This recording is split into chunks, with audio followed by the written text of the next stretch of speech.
అందరికి welcome to Aruna's kitchen. ఇవాళ మనం ఒక సూపర్ అండ్ హెల్దీ టేస్టీ పల్లి ఉండలు ఎలా చేయాలో చేసి చూపిస్తా. ఫస్ట్ టైం చేసే వాళ్ళు కూడా నేను చెప్పే టిప్స్ అండ్ ట్రిక్స్ ఫాలో చేస్తే ఈజీగా చేసుకోవచ్చు. పిల్లల నుంచి పెద్దవాళ్ళ వరకు చాలా ఇష్టంగా తినే రెసిపీ స్వీట్ అన్నమాట. ఇది చాలా ఆరోగ్యకరమైనది. పల్లీలు బెల్లంతో చేస్తున్నాము. చాలా తక్కువ ఇంగ్రీడియంట్స్ తో తక్కువ టైంలో అయిపోతుంది. నేను ముందుగా ఒక బౌల్ వేరుశనగలు తీసుకున్నాను. మీరు బౌల్ గానీ గ్లాస్ దేంతోనైనా మెజర్మెంట్ చేసుకోవచ్చు. దీన్ని లో ఫ్లేమ్ లో కడాయి పెట్టుకొని మీడియం ఫ్లేమ్ లోనే ఈ వేరుశనగల్ని మంచిగా పచ్చి స్మెల్ వెళ్ళేదాకా క్రిస్పీగా వచ్చేదాకా వేయించుకోవాలి. మినిమం దీనికి 4 to 5 minutes పడుతుంది. ఇది మొత్తం లో ఫ్లేమ్ లో వేయించుకొని వేరే ప్లేట్ లో ట్రాన్స్ఫర్ చేసుకోవాలన్నమాట.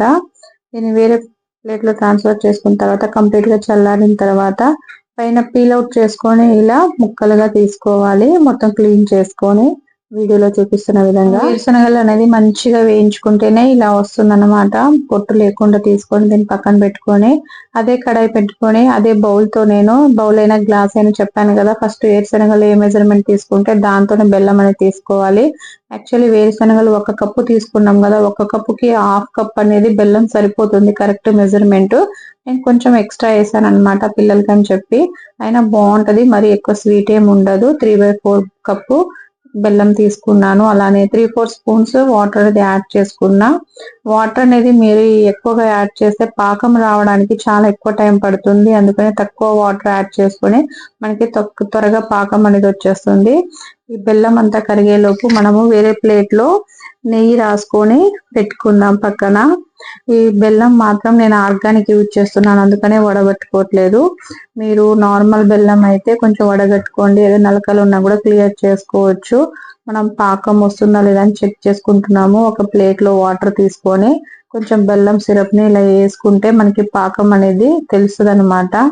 ఇది పాకం సాగుతుంది. ఇది కరెక్ట్ పాకం కాదు, మనకి పల్లి ఉండలకి కొంచెం గట్టి పాకం కావాలి. అందుకే వీడియోలో చూపిస్తున్నారు కదా, ఈ పాకం అనేది కూడా కొంచెము ఉడికి బాగా నురుగులాగా అనిపిస్తుంది. మనకి ఇలా కొంచెము గట్టిగా అయిపోయి కొంచెం ప్లేట్ కి ఇలా వేయగానే సౌండ్ లాగా రావాలన్నమాట. గట్టిగా అయిపోతుంది. మనం తెంపితే కూడా కరెక్ట్ గా పీసులుగా తెగుతుంది. ఒకసారి అలా ట్రై చేయండి, చెక్ చేసుకుంటే మీకు తెలుస్తుంది ఇది కరెక్ట్ పాకము. దీంట్లో నేను కొంచెం ఫ్లేవర్ కోసం 1/2 టీ స్పూన్ ఎలాచి, నేను 1 టీ స్పూన్ నెయ్యి వేసుకున్నాను. ఇలా నెయ్యి వేసుకోవడం వల్ల మన వేరుశనగల లడ్డూలు అనేది బాగా టేస్ట్ వస్తుంది. మరి కాకుండా మనము పల్లి ఉండలు అనేది కడాయికి అంటుకోకుండా ఈజీగా వచ్చేస్తుంది అనమాట. ఈ బ్యాటర్ అనేది ఈ మిశ్రమం మొత్తం క్లియర్ గా వచ్చేస్తుంది. నేను ఈ పాకం అనేది కరెక్ట్ గా వచ్చేసింది కదా, దీంట్లో ముందుగా మనం వేరుశనగలు శుభ్రం చేసుకొని పెట్టుకున్నాం కదా, అది యాడ్ చేసుకొని 1 minute మొత్తం కలుపుకున్న తర్వాత స్టవ్ బంద్ చేసుకొని మనము ముందుగా ప్లేట్ లో నెయ్యి రాసుకున్నాం కదా, ఆ మిశ్రమం మొత్తం ఆ ప్లేట్ లో తీసుకుంటున్నాను. ఇలా ఇది బాగా ఏడిగా ఉంటదండి, జాగ్రత్తగా కొంచెం ఏడిగా ఉన్నప్పుడే మనము ఉండల్లాగా చుట్టుకోవాలి. చల్లారితే గట్టి పడుతుంది, ఉండల్లాగా చుట్టుకోలేమన్నమాట. 1 సెకండ్ 2 seconds స్పూన్ తో కలిపేసి మనము కొంచెం చెయ్యి తడుపుకోవాలన్నమాట. వాటర్ తో గానీ నెయ్యితో గానీ మీ ఇష్టం దేంతోనైనా ఇలా తడుపుకుంటూ కొంచెం కొంచెం తీసుకుంటూ మీకు ఎంత ఏ సైజులో కావాలనుకుంటే ఆ సైజులో పల్లి ఉండలు చుట్టుకోవాలి. ఇది కొంచెం వేడిగా ఉన్నప్పుడు చేసుకుంటేనే పల్లి ఉండలు అనేది అవుతుంది, లేకపోతే లడ్డూలాగా చుట్టుకోదు. మీకు కరెక్ట్ షేప్ కాకపోయినా పల్లి ఉండల్లాగా అయినా చేసుకోవచ్చు అన్నమాట. ఈ మిశ్రమం మొత్తం చల్లారితే మాత్రం పల్లి ఉండలు అనేది చుట్టుకోవడం కష్టము. ఈ టిప్స్ ఫాలో చేస్తే మీరు కూడా చాలా ఈజీగా చేసుకోవచ్చు. కొంచెం కాలుతుంది, అలాంటప్పుడు చెయ్యి తడుపుకోండి కొంచెము. మరి మిశ్రమంలో చెయ్యి పెట్టకుండా ఇలా స్పూన్ తో కొంచెం కొంచెం తీసుకొని కూడా చిన్న చిన్న సైజు లాగా కూడా చేసుకోవచ్చు. నేను కొన్ని చేశాను, కొంచెం పెద్దవి, కొన్ని చిన్న సైజులో చేసుకుంటున్నా. నేను కిడ్స్ అంటే తినడానికి ఈజీగా ఉంటది అని చెప్పి కొంచెం చిన్న సైజులో చేసుకుంటున్నాను. చేసుకొని ప్లేట్ లో కొంచెం దూరంగా పెట్టుకోండి. ఇలా దగ్గరగా పెట్టుకుంటే లడ్డూల ఉండలు అనేది అతుక్కుంటాయి. ఇలా మొత్తం చేసుకొని ప్లేట్ లో కొంచెం దూరంగా పెట్టుకొని కంప్లీట్ గా చల్లారిన తర్వాత ఎయిర్ టైట్ కంటైనర్ లో పెట్టుకుంటే ఎక్కువ రోజు నిల్వ ఉంటుంది.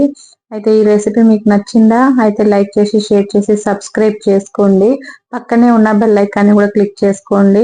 నెక్స్ట్ వచ్చే నా రెసిపీస్ మీకు ఈజీగా తెలుస్తుంది. మీరు తప్పకుండా ట్రై చేసి నా కామెంట్ అనేది పెట్టండి. చాలా హెల్దీ రెసిపీ అన్నమాట. పల్లీలు బెల్లంతో చేసింది, తక్కువ టైంలో తక్కువ ఇంగ్రీడియంట్స్ లో చేసుకున్న ఈ రెసిపీ డైలీ పిల్లలు కానీ పెద్దలు ఎవరైనా తినొచ్చు. బాయ్ అండి.